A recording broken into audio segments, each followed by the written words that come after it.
আপনাদের ভালো থাকবেন আজকে দেশের কিছু অকল্যাণ হয় তখন কিভাবে বলবেন আমাদের যদি কোনো ভুল হয় বলবেন যে আমাদের আমরা অতীত রাজনৈতিক কালচার আমরা চাই। এখন এই যে আপনার আসলেন একটা সবাই কিন্তু এরকম ছিল না।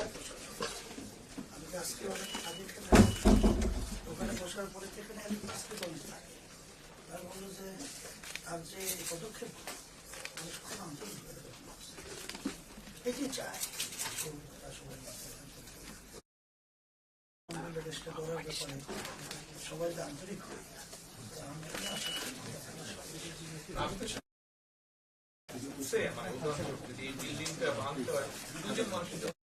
কত শ্রমিক কাজ করতে হয়, কত শ্রমিক পরিশ্রম করে, কত ইঞ্জিনিয়ার পরিশ্রম করে আজকে তারপরে বিল্ডিংটা করেছে। সবাইকে নিয়েই বলতে হবে। আর আমরা যদি গণতন্ত্র থেকে গণতন্ত্রের ভিন্ন মত থাকতেই কিন্তু তার অর্থই নেই যে আমরা দেশের জন্য কাজ করবো। মতামত থাকবে, আলোচনা করবো। বিভিন্ন মতের, বিভিন্ন পথের, বিভিন্ন আদর্শের মানুষ নিয়ে সমাজ গড়ার নামে তো দেশ। এতটা আপনার আন্তরিকতা আমরা অত্যন্ত আন্তরিকভাবে শুভেচ্ছা